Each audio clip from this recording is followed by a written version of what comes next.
আপনারা বুঝুন, বোঝার চেষ্টা করুন। যদি এর পরেও না বোঝা হয় তাহলে মসজিদ ফুল হয়ে গেলে মনে হয় ব্যতিক্রম এই পদক্ষেপ নিতে হবে যে গেটটাকে লাগিয়ে দিতে হবে যে কোনো নট অ্যালাউ, আর কেউ প্রবেশ করতে পারবে না, গেটে তালা মেরে দিতে হবে। এটা কি সম্ভব হয় বলুন? যে জুম্মার দিনে তো মসজিদের গেটে তালা মারা কিসের জন্য? এই জন্যই যে খুতবা চলাকালীন লোক ঢোকে, শুনতে কতটা খারাপ লাগবে, অথচ এটা গুনাহ। আর আরেকটা জিনিস আমাদের ভিতরে তা আল্লাহ রসুল সাল্লাল্লাহু আলাইহি ওয়াসাল্লাম বলেছেন যে তাহিয়াতুল মসজিদের গুরুত্ব দিতে গিয়ে তিনি এতটাই কঠিনভাবে বলেছেন যে যদি জুম্মার খুতবা চলাকালীন কোনো কথা ইশারা ইঙ্গিত তো চলবেই না, কোনো রকমভাবে ইশারা ইঙ্গিত চলবে না, এরপরেও যদি কোনো মানুষ ব্যতিক্রম কোনো কারণবশত দেরি হয়ে গেছে সে যদি মসজিদে প্রবেশ করে তাহলে হালকা করে 2 রাকাত নামাজ তাকে পড়তে হবে। অধিকাংশ আমার যুবক ভাইরা মানে ঘটাঘট ঢুকছে ভিতরে, অথচ নামাজ পড়ছে না, থেবড়ে বসে যাচ্ছে। কিসের জন্য? এই নামাজটা পড়ে দেবে, সবার আগে বাইর হওয়ার জন্য ও লাইন দেবে। উপস্থিত সম্মানিত শ্রদ্ধেয়, আজকের জুমার মুসল্লিবর্গ, সমস্ত রকমের প্রশংসা, সমস্ত রকমের তারিফ, আরাধনা, ইবাদত বান্দেগি কেবলমাত্র সেই মহান আল্লাহ সুবহানাহু ওয়া তাআলার জন্যে, যে রব্বুল আলামিন আমাদেরকে প্রত্যেক জুমার ন্যায় আজকেও সলাতুল জুমা আদায় করার উদ্দেশ্যে মসজিদে একত্রিত বা জমা হবার তৌফিক এনায়েত করেছেন। এজন্য আমরা সকলেই বলি আলহামদুলিল্লাহ। অতঃপর দরুদ ও সালাম বর্ষিত হোক প্রিয় নবী, আখিরে নবী, রাহমাতুল আলামিন, সাইয়্যিদুল মুরসালিন নবী মুহাম্মদুর রাসূলুল্লাহ সাল্লাল্লাহু আলাইহি ওয়াসাল্লামের উপর। আল্লাহুম্মা আমিন, আল্লাহুম্মা সাল্লি আলাইহি, আল্লাহুম্মা বারিক আলাইহি। ব্রাদার ইসলাম, আমি আপনাদের সম্মুখে কোরআনুল কারীমের একটি আয়াত তেলাওয়াত করেছি। আয়াতকে কেন্দ্রবিন্দুর মধ্যে রেখে কুরবানি সম্পর্কে কয়েকটি কথা বলে সংক্ষিপ্ত সময়ের মধ্যে আমি আমার বক্তব্যকে ইতি করব ইনশাআল্লাহ। আমা তৌফিকি ইল্লা বিল্লাহ। যেহেতু এটা জিলহজ মাস, এই জিলহজ্জা মাসের কিছু করণীয়, কিছু বর্জনীয় রয়েছে যেগুলো কম বেশি আমরা অবগত। কোন কোন আমল আমাদেরকে করতে হবে এবং কোন কোন আমল আমাদেরকে ছাড়তে হবে, সে বিষয়ে আমরা বিস্তারিত না হলেও সংক্ষিপ্ত আকারে টাচ পেয়েছি, বুঝতে পেরেছি, এটাই আশা করি। এখন কাজ হচ্ছে আমাদের এর উপরে আমল করা। যেগুলো আমরা শুনলাম সেগুলোকে আমরা কতটা মূল্যায়ন করতে পারলাম, কতটা আমল করতে পারলাম। কুরবানি সম্পর্কে কিছু কথা বলার পূর্বে আজীবন যেটা বলে আসছি আজকেও একটু সামান্য বলি, তাহলে আমরা বুঝতে পারবো। যেহেতু যখন কোনো জিনিসকে মানুষকে বোঝানো হয়, কোনো একটা বিষয় মানুষের সামনে তুলে ধরা হয়, তখন সেটা মানুষকে বোঝানোর জন্যই তুলে ধরা হয়, সময় পাস করা বা টাইম পাস করার জন্য নয়। কোনো একটা বিষয়ের উপরে যখন আলোচনা হয়, এই বিষয় সম্পর্কে তাদের ইলম বা জ্ঞান দেওয়া হয় যাতে মানুষ বুঝতে পারে। বোঝানোর প্রয়োজন কি, কেনই বা আমাদেরকে বোঝাই বা আমরা কেন বুঝব? এজন্যই যে সেটাকে আমরা মানব, মানার জন্য বোঝানো হয়।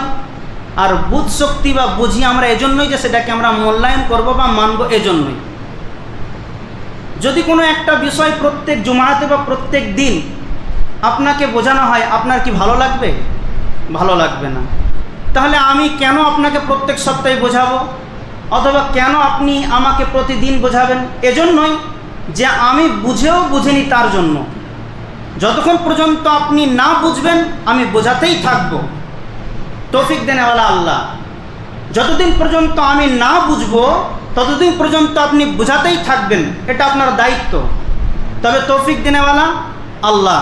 তবে তৌফিক দেনেওয়ালা আল্লাহ এর মানে এই নয় যে আপনি নিজের গতিতে কাজগুলো করতেই থাকবেন আর দোষ দেবেন আল্লাহকে যে আল্লাহ তৌফিক দিলে পরিবর্তন হব না হয় হব না। এটা কিন্তু অসম্ভব।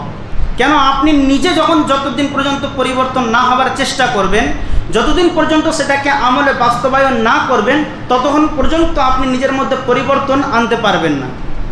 কেন আমি এই কথাগুলো এত বলছি? এজন্যই যে প্রত্যেক জুম্মাতে না হলেও প্রত্যেক মাসে কম বেশি এই টাচটা দেওয়া হয় যে খুতবায় যখন মেম্বারের উপরেতে খাতিব বসে যাবেন আর মুয়াজ্জিন সাহেব যখন আজান আরম্ভ করে দেবেন, তখন আর কোনো ইশারা ইঙ্গিত কথা বলা, আপোষের মধ্যে কোনো রকমের কিছু চলবে না। এটা আল্লাহ তাবারক ওয়া তাআলা রসুল খুব কড়াকড়িভাবে নিষেধ করেছেন, কিন্তু আমাদের মধ্যে এই আমলটা এখনো পর্যন্ত চালু হয়েছে? কতজন আমরা মানি? ঠিক আজানের 2-1 মিনিট বাকি থাকবে, তখন আমরা বাড়ি থেকে বাইর হব, আর আজান আরম্ভ হবে, তখন ওই কাঁচের গেট ঠেলাঠেলি করে আমরা ঢুকতে থাকবো। অথচ আপনি বুঝতে পারছেন না, হয়তো আমি বোঝাতে অপারগ, আপনাকে বোঝাতে পারছি না, এটা আমার কমজোরি, আমার দুর্বলতা, যে আমি আপনাকে বোঝাতে পারছি না যে এটা কত বড় গুনাহ। আপনি যে ভিতরে ঢুকছেন, এটা গুনাহ করছেন। কেন আপনি ঢুকবেন? সময় হাতে নিয়ে আসুন। যদি মসজিদ ফুল দেখতে পান, ভরে গিয়েছে, তো আপনি উপরে চলে যান, বাইরে যদি জায়গা থাকে সেখানে চলে যান। কেন আপনি ভিতরেতে প্রবেশ করবেন? আপনি জানেন বড় বড় উলামারা এই মসজিদের জুম্মার খুতবা চলাকালীন ঢোকার গুরুত্ব বোঝাতে গিয়ে ওনারা কি বলেছেন? এই যে আমাদের সামনে পানির বোতলগুলো দেখতে পাচ্ছেন, এগুলো রাখতে নিষেধ করেছেন। কেন? আপনি যখনই খাবেন বা পান করবেন, অন্যজনের দেখা দেখি পিয়াস লেগে যাবে, তাদের প্রয়োজন নেই। 1 ঘন্টা 2 ঘন্টা এমনি পানি না খেয়ে থাকতে পারবে, তারপরেও সে পানি খাবার চেষ্টা করবে, দেখা দেখি চাষ, যেটাকে বলে একটা ভাষা আছে না এরকম। তাহলে আপনার এই পানি খেতেও নিষেধ করা হয়েছে। কেন? এই খুতবার প্রতি মানে অ্যাটেনশন হওয়ার জন্য, মনোনিবেশ করার জন্য। অথচ আমরা ইশারা করে বলছি বোতলটা দাও, একজনে খেয়ে রাখতে না রাখতে আবার তাকে, তাই এই যে এই সিচুয়েশনটা 1-1.5 মিনিট, যেটা বা 2-5 সেকেন্ডই ধরুন না কেন, যে আপনি অন্যমনস্ক হলেন, এর জন্য দায়ী কে হবে? হ্যাঁ, পানি আপনি খেতে পারবেন কখন? যখন আপনার পানি না খেতে গেলে পরে আপনার মানে একদম মানে আর হয়ে উঠবে না, যে আপনি হয়তো গলা শুকিয়ে যাচ্ছে, মানে কাশি চলে আসছে, আপনি শরীর খারাপ হয়ে যাবে ইত্যাদি ইত্যাদি। এই সিচুয়েশনে আপনি খান। আপনি বলুন না, বাড়িতে থাকতে থাকতে কতক্ষণ পানি খান আপনি? ব্যক্তিগত কাজ করতে গিয়ে কবার আপনি পানি খান? 15 মিনিট 10 মিনিট পর পর পানি পান করেন? যদি আপনার রোগ না থাকে তাহলে আপনি নিশ্চয়ই কাজটা করেন না। তাহলে এই যে 8 ঘন্টা খুতবা শুনতে এসে হয়তো 15 মিনিট আগে আসলেন, 1.5 ঘন্টা, চলেন 1 ঘন্টাই ধরে নিলাম, 1 ঘন্টা পানি না খেলে কি আপনি মারা যাবেন? এটা পানির জন্য আমি বলছি, ভিতরে আসার কাজ তো আরো অনেক বড়। অথচ আমরা এই জিনিসটাকে মানার চেষ্টা করছি না। চেষ্টা করুন। বিপদে আপনি পড়বেন, আমি তো বলছি আমার দায়িত্ব শেষ, কিন্তু আপনি শুনে কতটা মানলেন? আপনি শুনে নিলেন, এবার মানার দায়িত্ব আপনার। যদি আপনি না মানেন তো কিয়ামতের দিন দায়ী আপনি হবেন। আপনাকে যদি জিজ্ঞাসা করা হবে যে কেন রসুলের আদেশ কি আপনার মসজিদের ইমাম বলেনি? হ্যাঁ আল্লাহ বলেছে, তাই মানোনি কেন? ফাঁসবেন কে? আপনি ফাঁসবেন। এটা বোঝার চেষ্টা করুন। আমার উপকারের জন্য আমি নিষেধ করিনি যে আপনি আসছেন, আমার কষ্ট হচ্ছে, আপনি লাস্টে এসে এসির মধ্যে ঢুকে আরাম করবেন, এটা আমার হিংসা হচ্ছে এই জন্য নয়, বরং আপনার আমলনামাতে পাপ চড়বে, আপনার আমলনামাতে গুনাহ পরিপূর্ণ হবে। এই গুনাহ থেকে বাঁচানোর জন্য একটা নৈতিক দায়িত্ব আল্লাহ আমাকে দিয়েছেন, সেই দায়িত্ব আমি আপনাদের সামনে পালন করার জন্য পালন করার চেষ্টা করছি। আপনারা বুঝুন, বোঝার চেষ্টা করুন। যদি এর পরেও না বোঝা হয়, তাহলে মসজিদ ফুল হয়ে গেলে মনে হয় ব্যতিক্রম এই পদক্ষেপ নিতে হবে যে গেটটাকে লাগিয়ে দিতে হবে, যে কোনো নট অ্যালাউ, আর কেউ প্রবেশ করতে পারবে না, গেটে তালা মেরে দিতে হবে। এটা কি সম্ভব হয় বলুন? যে জুম্মার দিনে তো মসজিদের গেটে তালা মারা কিসের জন্য? এই জন্যই যে খুতবা চলাকালীন লোকটাকে শুনতে কতটা খারাপ লাগবে, অথচ এটা গুনাহ। আর আরেকটা জিনিস আমাদের ভিতরে তো আল্লাহ রসুল সাল্লাল্লাহু আলাইহি ওয়াসাল্লাম বলেছেন যে তাহিয়াতুল মসজিদের গুরুত্ব দিতে গিয়ে তিনি এতটাই কঠিনভাবে বলেছেন যে যদি জুম্মার খুতবা চলাকালীন কোনো কথা ইশারা ইঙ্গিত তো চলবেই না, কোনো রকমভাবে ইশারা ইঙ্গিত চলবে না, এরপরেও যদি কোনো মানুষ ব্যতিক্রম কোনো কারণবশত দেরি হয়ে গেছে, সে যদি মসজিদে প্রবেশ করে, তাহলে হালকা করে 2 রাকাত নামাজ তাকে পড়তে হবে। অধিকাংশ আমার যুবক ভাইরা মানে ঘটাঘট ঢুকছে ভিতরে, অথচ নামাজ পড়ছে না, থেবড়ে বসে যাচ্ছে। কিসের জন্য? এই নামাজটা পড়বে বা সবার আগে বাইর হওয়ার জন্য ও লাইন দেবে, সবার আগে সে বাইর হওয়ার জন্য লাইন দেবে। কেন? এ কথাগুলো কতদিন আমরা বোঝাবো? এই যে যতদিন পর্যন্ত না বুঝবেন, আবার আগামীতে যদি বলতে হয় তো বলবো, তখন আরও কড়া ভাষা হয়তো প্রয়োগ করবো, তখন আপনার আমার খারাপ লাগতে পারে। তবে একটা জিনিস মনে রাখবেন, আমার নিজের ব্যক্তিগত স্বার্থে নয়, আমি নিজের ভালাইয়ের জন্য বা নিজের উপকারে নিজেকে মানে বড় আলেম হিসাবে আমি বলছি, এটার জন্য কোনোদিন ভাববেন না। জাস্ট এতটুকু মনে রাখবেন যে আপনার উপকারের জন্য, আপনাকে গোনা থেকে বাঁচানোর জন্য আপনাদের এই ইমাম বা এই খাতিব এই কথাগুলো বলছেন, এই হিসাবে আপনি গ্রহণ করবেন, তাহলে নসিহত পাবেন। আর যদি এই কথাটাকে মনে করেন যে না ও একটু বড় হয়ে গেছে, কাছে মাইক থাকলে অনেক কিছু বলা যায়, তাহলে এর থেকে আপনি নসিহত গ্রহণ করতে পারবেন না, মনের মধ্যে একটা হিংসার বীজ বুনতে থাকবে। যখন আপনি কথাকে নসিহত স্বরূপ নেবেন, সেটা দিয়ে আপনি উপকৃত হবেন। আর যখন আপনি কোনো ডায়লগ মনে করে নেবেন, তখন আপনার ভিতরে তো একটা হিংসা বা রাগের অহংকারের একটা বীজ বুনবে। এই জিনিসটাকে বোঝার চেষ্টা করবেন। যাই হোক, আল্লাহ সুবহানাহু ওয়া তাআলা আমাদেরকে কোরবানির দিন একটা গুরুত্বপূর্ণ দিন হিসাবে দিয়েছেন। এই কুরবানির গুরুত্ব কতটা এবং ফজিলত কতটা সংক্ষিপ্ত আকারে বলে এর কিছু সতর্ক শর্তাবলীগুলো আমি আপনাদের সামনে সংক্ষিপ্ত আকারে তুলে ধরার চেষ্টা করব। প্রথম কথা, আল্লাহ তাবারক ওয়া তাআলার নবী সাল্লাল্লাহু আলাইহি ওয়াসাল্লাম এই কুরবানির গুরুত্ব বোঝাতে গিয়ে তিনি বলেছিলেন যে কুরবানির দিন অর্থাৎ ইয়াউমুন নাহার হচ্ছে হজ্জে আকবার, বড় হজ, এক নাম্বার। দ্বিতীয় নাম্বার, রাসূলুল্লাহ সাল্লাল্লাহু আলাইহি ওয়াসাল্লাম এই কুরবানির দিনকে গুরুত্ব বোঝাতে গিয়ে বা এর ফজিলত বোঝাতে গিয়ে তিনি বলেছেন যে যদি কোনো ব্যক্তির সামর্থ্য থাকে, ক্ষমতা থাকে যে সে কুরবানি দিতে পারবে, তাহলে সে যেন কুরবানি দেয়। আর কুরবানি দেওয়ার ক্ষমতা বা সামর্থ্য থাকার পরেও যদি না দেয়, তাহলে সে যেন আমার ঈদগাতে না আসে, আমাদের ঈদগাতে না আসে। তাহলে বুঝুন, আপনার ভিতরেতে কুরবানি দেওয়ার ক্ষমতা এবং সামর্থ্য রয়েছে, আপনি যদি এমনি এমনি অলসতার কারণে না দেন, তাহলে এর জন্য গুনাহ হতে পারে, এক নাম্বার। দ্বিতীয় নাম্বার, যদি কোনো কারণবশত আপনি দিতে না পারেন, তাহলে এতে কোনো গুনাহ নেই। কেন? এই কোরবানির বিধানটা বা কোরবানির এই হুকুমটাকে উলামাদের মধ্যে দুটি ভাগে ভাগ করে দিয়েছে। কিছু সংখ্যক উলামা কোরআন এবং হাদিসের উদ্ধৃতি দিয়ে বলেছেন যে এটা ওয়াজিব, যার ক্ষমতা আছে সে যদি না দেয় তাহলে সে গুনাহগার হবে। আর কিছু সংখ্যক উলামা তাদের কিছু হাদিস এবং কোরআনের উদ্ধৃতি দিয়ে বলেছেন যে না, এটা ওয়াজিব নয়, তবে এটা সুন্নাতে মুআক্কাদা বা গুরুত্বপূর্ণ তাকিদপ্রাপ্ত সুন্নাত। যদি কেউ না দেয় তাহলে গুনাহ হবে না, তবে দেওয়া উচিত, এমনি এমনি ছেড়ে দেওয়া ঠিক হবে না তার জন্য। তাদের দলিল হিসাবে তারা পেশ করে যে আবু বকর, উমর রাদিয়াল্লাহু তাআলা আনহুর মতো যোগ্য সাহাবী সমর্থ থাকার পরেও ওনারা মাঝের মধ্যে ছেড়ে দিয়েছিলেন, উম্মতকে বোঝানোর জন্য হোক অথবা তার কমকে মানে তার সঙ্গী সাথীকে বোঝানোর জন্য হোক অথবা উম্মতে মুহাম্মাদিকে বোঝানোর জন্য হোক, যে কোনো একটা কারণেতে। এই যে বিনা কারণেতে ওনারা এমনি এমনি ছেড়ে দিলেন, এর থেকে দলিল ধরে ওনারা বলছেন যে এটা ওয়াজিব হতো তাহলে ওনারা ছাড়তেন না, মুখে বলতেন কিন্তু ছাড়তেন না, ওনারা ছেড়েছেন। এটাই এর প্রমাণ যে এরকম আরও অনেক দলিল আছে। সংক্ষিপ্তভাবে আমি একটা করে কথা বলছি। তো এই জন্য এটা সুন্নাতে মুআক্কাদা যদি বা তাকিদপ্রাপ্ত সুন্নাত, যদি কেউ করে না করে তাহলে গুনাহ হবে না, তবে না ছাড়াই ভালো, না ছাড়াই উত্তম, এটা তাকিদ দিয়েছেন।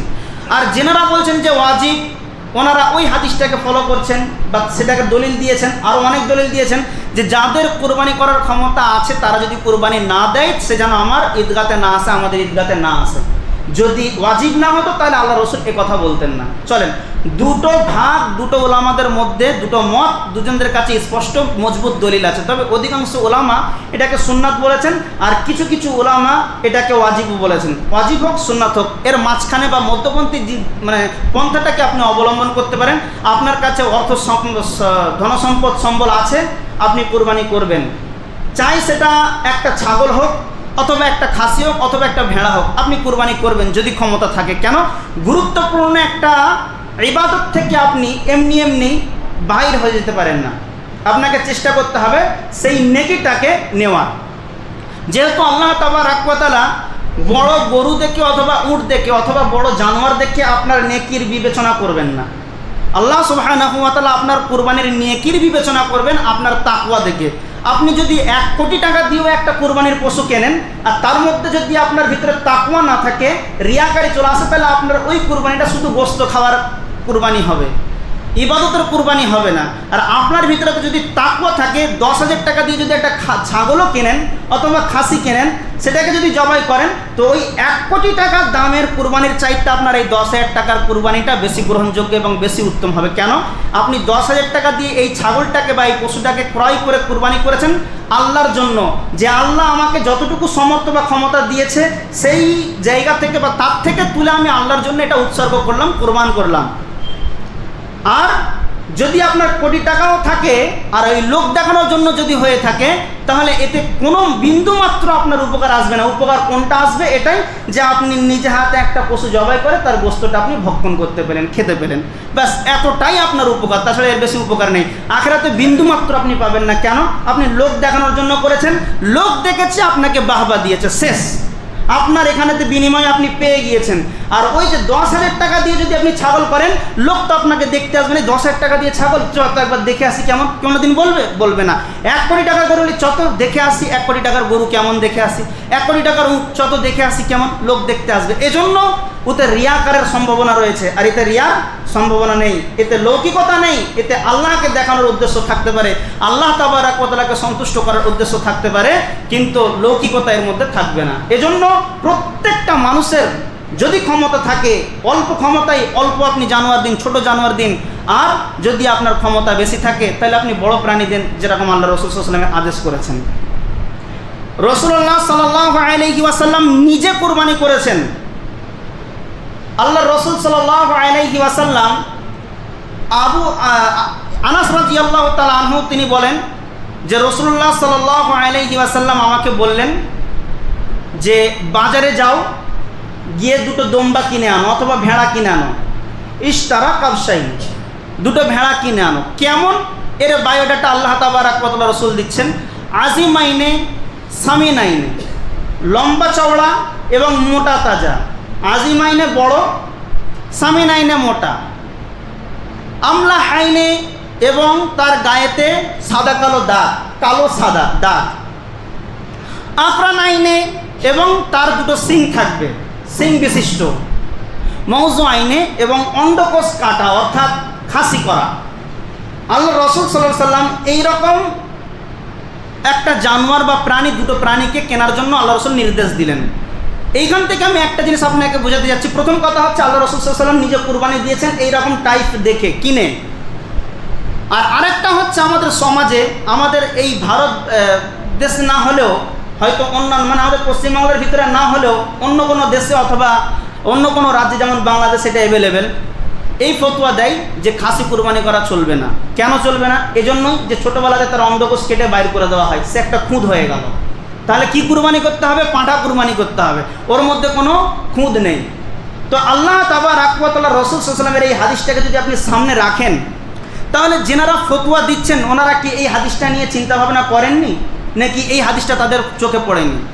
আজিমাইনে, সামিনাইনে, আমলা হাইনে, আকরা নাইনে, মৌজা আইনে, মোটা তাজা, লম্বা চওড়া, 2টো সিংওয়ালা এবং সাদা কালো গায়ে দাগ থাকনেওয়ালা। আর একটা হচ্ছে কি মৌজা আইনে, অন্ডকোষ কাটা অর্থাৎ খাসি করা। তাহলে যদি খাসি করা যদি জায়েজ না হতো, যদি এটা খুঁত থাকতো, তাহলে আল্লাহ রাসূল সাল্লাল্লাহু আলাইহি ওয়াসাল্লাম তো প্রথমেই নিষেধ করে দিতেন, মৌজা আইনে তাহলে বলতেন না, খাসি করা বলতেন না। তার মানে এর থেকে, এই হাদিস থেকে এটা প্রমাণ হচ্ছে যে খাসি কুরবানি করা যায়। আর এটা আমরা ছোটো থেকে শুনে আসছি, আমরা দিয়েও আসছি, এটা কোনো এমন কোনো মশলা নেই। তবে বিভিন্ন জায়গাতে এটা হয় বিধায় এটা আমাকে বলতে হলো, 1 নাম্বার। দ্বিতীয়ত, আল্লাহ রাসূল সাল্লাল্লাহু আলাইহি ওয়াসাল্লাম আবু হুরায়রা রাদিয়াল্লাহু তাআলা আনহুকে তিনি বললেন যে এমন একটা ভেড়া কিনো বা এমন একটা জানোয়ার কেনো যে খাবে কালোতে, যে শোবে কালোতে, এবং যে চলবে কালোতে। খাবে কালোতে এর অর্থ হচ্ছে এটাই যে তার মুখটা হবে কালো, শোবে কালোতে অর্থাৎ তার পেটটা কালো, চলবে কালো অর্থাৎ তার পাগুলো হবে কালো। মূলত বলার বক্তব্য বা বক্তব্যের উদ্দেশ্য হচ্ছে এটাই যে হয়তো রাসূলুল্লাহ সাল্লাল্লাহু আলাইহি ওয়াসাল্লাম বলতে চেয়েছেন কালো প্রাণী কেনার জন্য। কেন বললেন, কি কারণে বললেন, এর কারণ জানা যায়নি, এর কারণ বোঝা যায়নি। এজন্যই বড় বড় বিদ্বানগণ বলেছেন কালো প্রাণী অর্থাৎ গরু, ছাগলের হয়তো গোস্ত বা মাংসের স্বাদটা একটু বেশি ভালো। আল্লাহু আলাম, আল্লাহ ভালো জানেন। কিন্তু আল্লাহ রাসূল সাল্লাল্লাহু আলাইহি ওয়াসাল্লাম কোনো প্রমাণ করেননি বা তার পক্ষ থেকে কোনো দলিল পাওয়া যায়নি যে কালো প্রাণীর মাংস বেশি সুস্বাদু বা ভালো। তিনি বলেছেন যে কালোতে খায়, কালোতে শোয়, কালোতে চলে, এমন প্রাণী কুরবানির জন্য আনো। তাহলে বোঝা গেল যে সাদার চাইতেও কালোটা বেশি আল্লাহ রাসূল প্রাধান্য দিয়েছেন। দ্বিতীয় নাম্বার কথা। 3 নম্বর কথা, আল্লাহ রাসূল সাল্লাল্লাহু আলাইহি ওয়াসাল্লাম নিজে কুরবানি করেছেন, করার পরেতে কিছুটা আবার আলী রাদিয়াল্লাহু তাআলা আনহুকেও দায়িত্ব দিয়েছেন। মানে কুরবানি, নিজের কুরবানিকে নিজেকেই করতে হবে, এটা হচ্ছে সুন্নাত। আপনি কুরবানি করতে অর্থাৎ জবে করতে অপারক পারেন না, অন্য কাউকে আপনি নায়েব বানাতে পারেন, কাউকে দায়িত্ব দিতে পারেন। যেমন আপনি কুরবানি জীবনে করেননি অর্থাৎ জবে করেননি, এর কারণে আপনি আপনার ভাইকে দিলেন দায়িত্ব যে ভাই তোমারটা করছো, আমারটাও করে দাও। অনুমতি আছে, কোনো সমস্যা নেই, আমাদের সমাজে অ্যাভেলেবেল দেখা যায়, এতে কোনো সমস্যা নেই। তাহলে যাই হোক, আল্লাহ তাবারক ওয়া তাআলা রাসূল সাল্লাল্লাহু আলাইহি ওয়াসাল্লাম কুরবানিকে কেন্দ্র করে এর গুরুত্ব এবং ফজিলতকে বুঝিয়েছেন।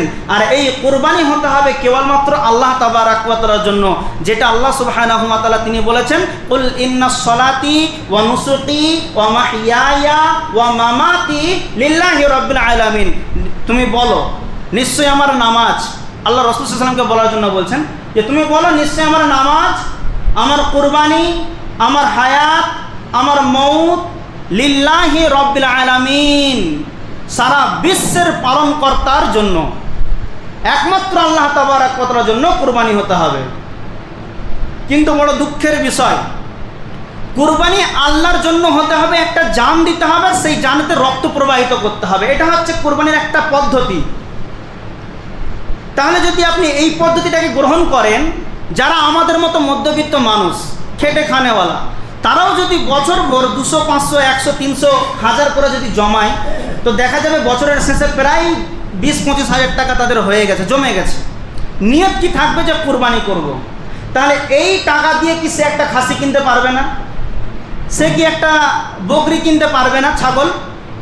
অথবা দম্বা, আমাদের এখানে প্রচলন নেই, তারপরেও বলছি দম্বার কথা, এই বাজেটের মধ্যে দম্বাই আসতে পারে।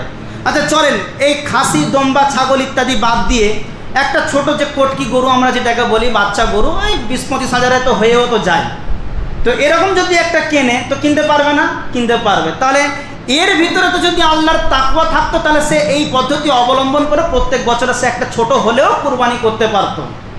কিন্তু আমাদের সমাজের রীতিরেওয়াজ কি? আমার পরিবার অনেক বড়, আমার কুটুম অনেক, আমরা 10 ভাই 13 বোন, আমার সালাসালি আছে, আমার শ্বশুরবাড়িতে এত কুটুম আছে, একটা গরুতে কুরবানি দিলে সম্ভব হবে না। তাহলে কুরবানিটা আপনি কাদের জন্য করছেন? আত্মীয় স্বজনের জন্য করছেন, আল্লাহর জন্য করছেন না। আল্লাহর জন্য যদি হতো তাহলে ওই 25,000 টাকা দামের একটা বাচ্চা গরুই কুরবানি আপনার জন্য যথেষ্ট হয়ে যেত, আপনার মনে শান্তি পেয়ে যেত, না আমি কুরবানি করে দিয়েছি, হয়ে গেছে আলহামদুলিল্লাহ। আর যখন আপনার মাথাটা চলে যাচ্ছে যে আমার আত্মীয় স্বজন প্রচুর, তাদেরকে যদি আমি 250 গ্রাম করে মাংস দিই, তবু একটা গরুতে কুলাবেন, আমাদেরকে দুটোই দিতে হবে, আর দুটো দেওয়ার জন্য আমার পয়সা নেই, যার কারণে আমি কুরবানির মতো একটা বড় ইবাদত, গুরুত্বপূর্ণ ইবাদত থেকে আমরা বঞ্চিত হয়ে যাচ্ছি। কথা বুঝতে পেরেছেন? হয়তো খারাপ লাগছে কথাগুলো, কিন্তু বাস্তব কথা কিনা আপনারা একটু বলুন। এর মধ্যে কি কোনো রকমের ভেজাল আছে? আমাদের অধিকাংশ মানুষের মধ্যে এই, যার কারণে তো আমাদের এই মিডিয়া বোর্ডের অধিকাংশ মানুষ কুরবানির মতো একটা ইবাদত থেকে বঞ্চিত। কুরবানি তো আপনাকে 4টে পশুর মধ্যেই করতে হবে, উট, গরু, ছাগল আর আপনার কিনা ভেড়া। এর আবার ফের দুটো ভাগ আছে, মাদা মাদি। এই 8 শ্রেণীর প্রাণীতে আপনি কুরবানি করবেন, এটা আল্লাহ রাসূল সাল্লাল্লাহু আলাইহি ওয়াসাল্লামের পক্ষ থেকে বিধান। তো যাই হোক, আমাদেরকে চেষ্টা করতে হবে এবছরে যদি সম্ভব হয়, এখনও দিন আছে, আমাদেরকে এর তড়িঘড়ি একটা ব্যবস্থা নিতে হবে। আর যদি না হয়েছে তো আগামী দিনের জন্য আমরা নিয়ত এখন থেকেই করে নিতে পারবো। যে প্রসেসিংটা বললাম যে 200-500 করে যদি আপনি একটা ভাঁড়ের মধ্যে, জগলমালার মধ্যে জমান, অথবা এখন বর্তমান যেসব জায়গায় ফান্ড চালু হয়েছে সেখানে রেখে যদি আপনি জমান, আপনার উদ্দেশ্য থাকবে তো আপনি ভালো কাজ নিয়ে আপনি টাকা জমালেও নেকি পাবেন, কোরবানি হোক না হোক, কিন্তু টাকা জমানো যেদিন দিন আরম্ভ করবেন সেদিন থেকে নেকি পাবেন। কেন?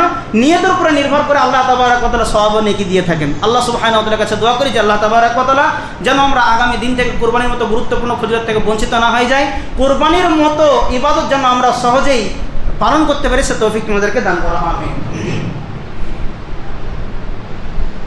আলহামদুলিল্লাহ ওয়াহদা ওয়াসসালাতু ওয়াসসালামু আলা মান লা নাবিয়্যা বা'দা, আম্মা বা'দ। কয়েকটি কথা বলি খুব সংক্ষিপ্তভাবে।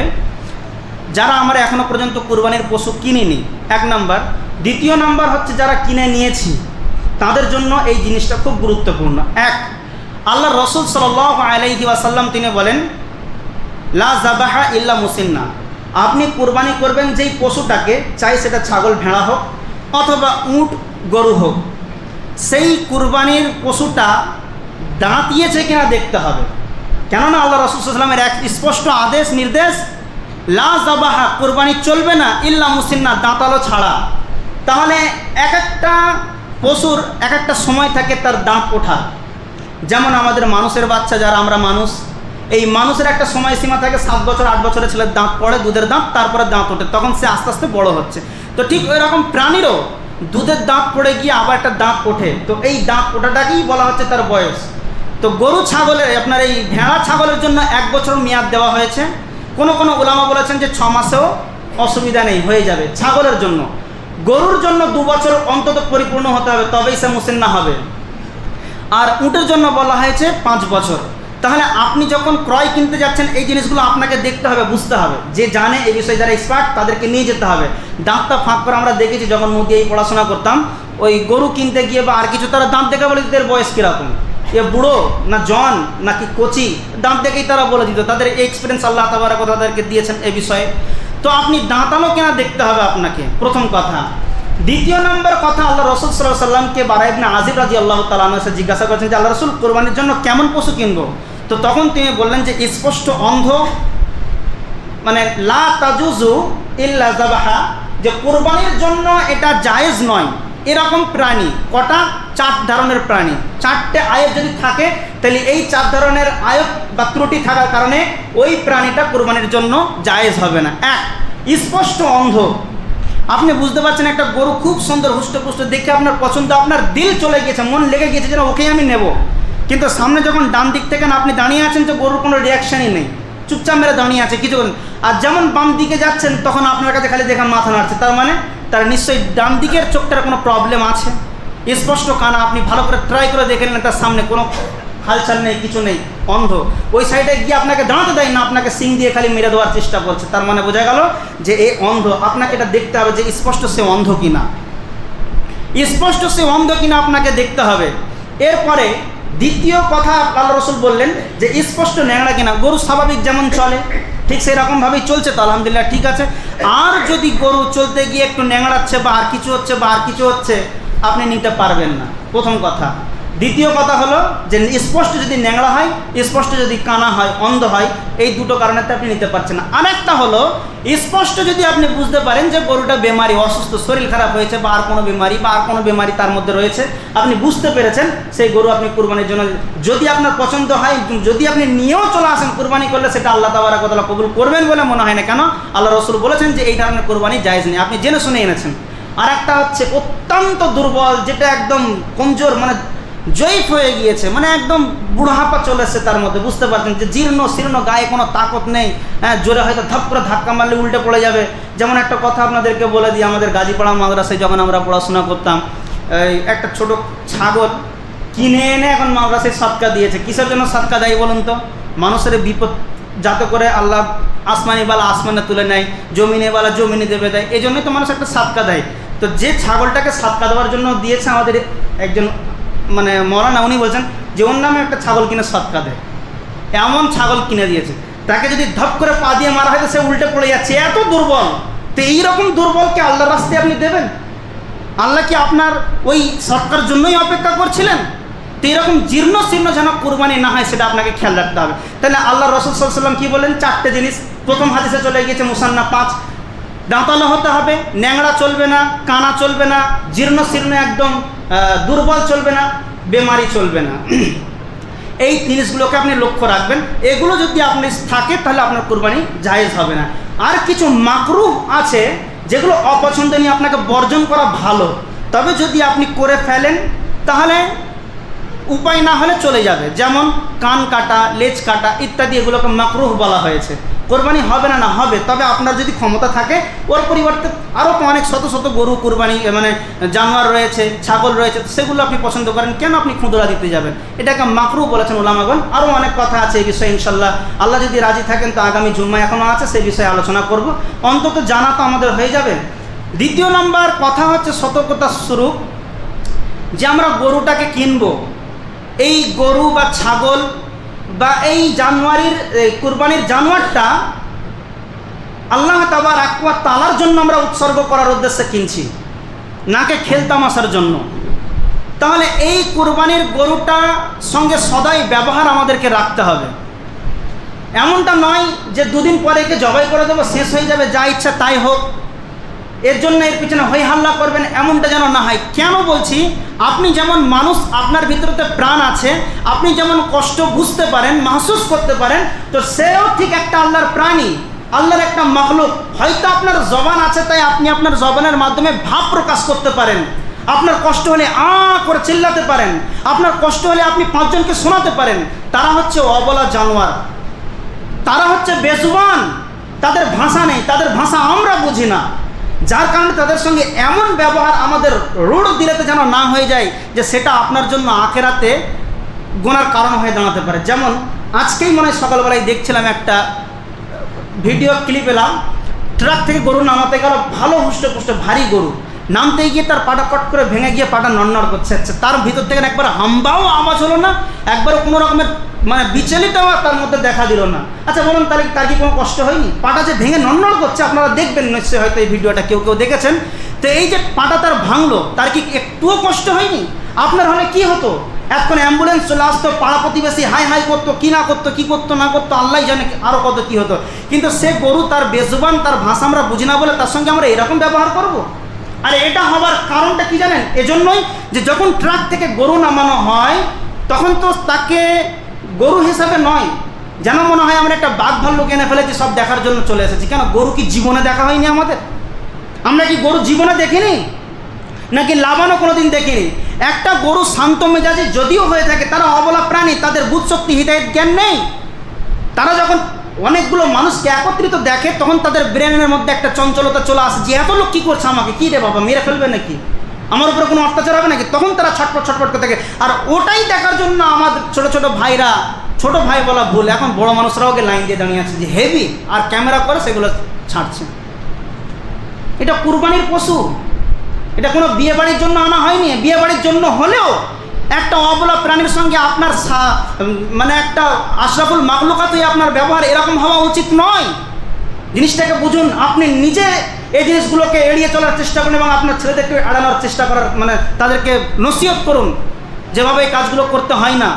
একটা শান্ত মেজাজি গরু, তাকে ক্ষিপ্ত করে দেওয়ার জন্য পিছনে দেখেন হই হাল্লা করে চেল্লাচ্ছে, মনে হচ্ছে যে গরু সেটাই মানুষ, আর যারা মানুষ তারাই গরু, এমন একটা পজিশন চলে এসেছে। কেন? ওটা একটা প্রাণী, ওটা একটা আল্লাহর মাখলুক।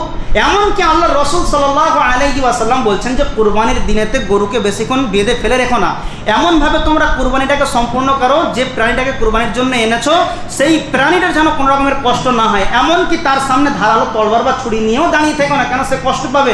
এমনকি তাকে বেশিক্ষণ বেঁধে ফেলে রেখো না। আমাদের সমাজে এটাও আগে ছিল, এখন অনেকটা কমে গিয়েছে। পরপর করে 4-5টা গরু আমরা জবাই করবো, 4-5 জনকেই আমরা ফেলে রাখি। প্রথম যাকে ফেলেছি প্রায় 15-20 মিনিট হয়ে গেল। এই যে বাঁধা, আপনাকে যদি 5 মিনিট ওরকম হাত পা একত্রিত করে বেঁধে রাখা হয়, আপনি কি থাকতে পারবেন?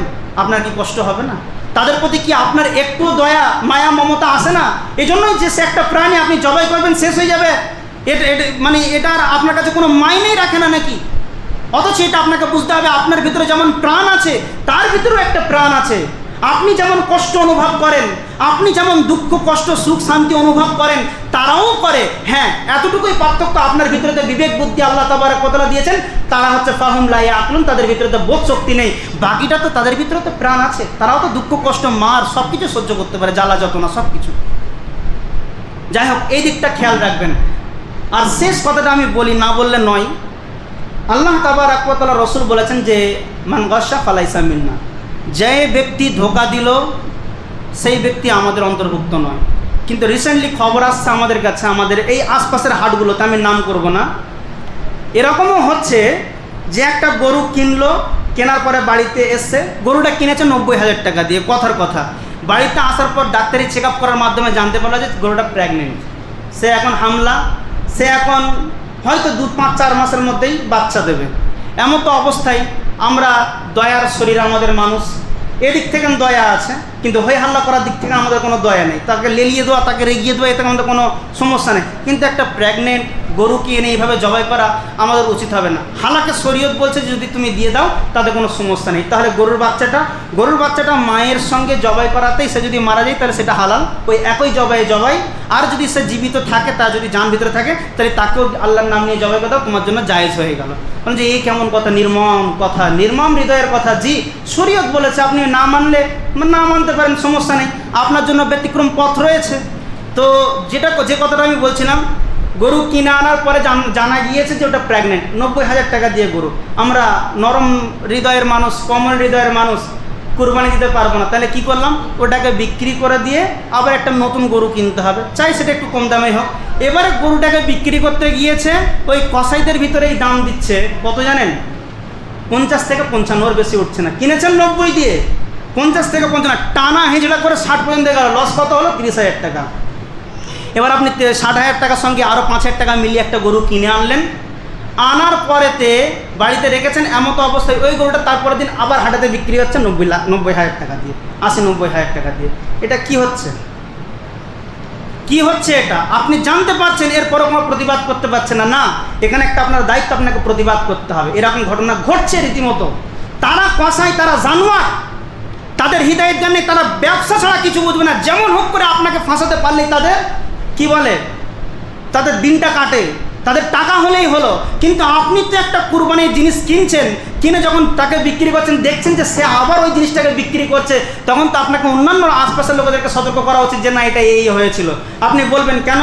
2 সপ্তাহ আগে আমি খুতবাতে বলেছিলাম যে আপনি হাত দিয়ে প্রতিবাদ করবেন, না হলে মুখ দিয়ে প্রতিবাদ করবেন, না হলে ঘৃণা করবেন। কিন্তু এখানে তো আপনি মুখ দিয়ে প্রতিবাদ করার সম্পূর্ণ সুযোগ রাখছেন, তো কেন করবেন না?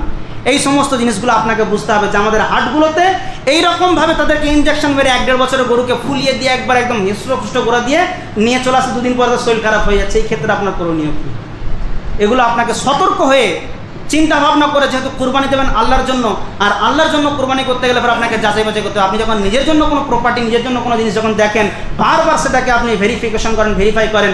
আর কুরবানির জন্য, আল্লাহ তাবারক ওয়া তাআলার জন্য কুরবানি করবেন, সেটার জন্য আপনি কোনো সময় দেবেন না, যাচাই বাছাই করবেন না। যে জানে তাকে নিয়ে যাবেন, সাথে গিয়ে দামাদারি করবেন, করে করবেন। হ্যাঁ, আরেক শেষ বেলায় ছোট্ট একটা কথা, আপনি গরু পুরো ফিট কিনে এনেছেন, কিন্তু বাড়িতে এসে যদি কোনো সমস্যা হয়ে যায়, এই যেটা বললাম, নিয়ে আসতে গিয়ে হয়তো পড়ে গিয়ে একটু ব্যথা লেগে গেল, একটু কেটে গেল বা আর কিছু হলো, এতে কোনো সমস্যা নেই। কিন্তু যদি এটা জন্মগতভাবে আপনি কিনেছেন ওই রকম, তাহলে সেটা আপনাকে চেঞ্জ করতে হবে। কথাটা মনে হয় বুঝাতে পারলাম না। শুনুন, মনে করুন যে আপনি সিং ভাঙা গরু না, কান কাটা গরু না, এমন পুরো ফ্রেশ গরু আপনি কুরবানির জন্য এনেছেন, বাড়িতে গোয়ালেতে রেখে দিয়েছেন, জায়গাতে রেখে দিয়েছেন, সে একটু বদমাইশি নিজে করতে গিয়ে সিংটা ভেঙে গিয়েছে অথবা হয়ে গেছে, এর জন্য কোনো দোষ আপনার নেই। কেন? আপনি গরু ভালো কিনে এনেছেন আল্লাহর জন্য, এটাই কুরবানি দেবেন, ইনশাল্লাহ হয়ে যাবে। তবে আপনি যদি জেনে শুনে কেনেন যে না, ও হচ্ছে কি আগে থেকেই কেনার আগেতেই সিং ভাঙা ছিল, কান পুরো উপড়ানো ছিল, নেজ পুরো কাটা ছিল, তাহলে এই কুরবানি আপনি কিনতে পারবেন না। যেটা আবার জন্মগতভাবে হয়ে থাকে, যেমন সিং, বিনা সিংওয়ালা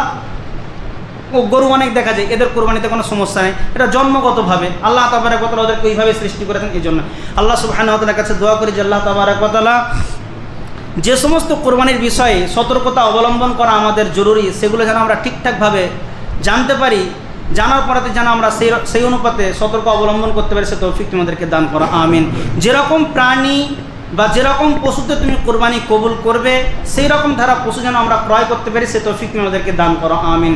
এবং সব থেকে বড় কথা, আমরা যেন প্রত্যেকেই কম বেশি অল্প হলেও কোরবানি করার চেষ্টা করবো, ইনশাআল্লাহ। আল্লাহ সে তৌফিক আমাদেরকে দান করো, আমিন। আল্লাহুম্মা সাল্লি আলা মুহাম্মাদিন ওয়া আলা আলি মুহাম্মাদ কামা সাল্লাইতা আলা ইব্রাহিম ওয়া আলা আলি ইব্রাহিম ইন্নাকা হামিদুম মাজিদ। আল্লাহুম্মা বারিক আলা মুহাম্মাদিন ওয়া আলা আলি মুহাম্মাদ কামা বারাকতা আলা ইব্রাহিম ওয়া আলা আলি ইব্রাহিম ইন্নাকা হামিদুম মাজিদ। রব্বানা তাকাব্বাল মিন্না ইন্নাকা আনতাস সামিউল আলিম ওয়া তুব আলাইনা ইন্নাকা আনতাত তাওয়াবুর রহিম। সুবহানা রাব্বিকা রাব্বিল ইজ্জাতি আম্মা ইয়াসিফুন ওয়া সালামুন আলাল মুরসালিন আলহামদুলিল্লাহি রাব্বিল আলামিন। আসসালামু আলাইকুম ওয়া রাহমাতুল্লাহ।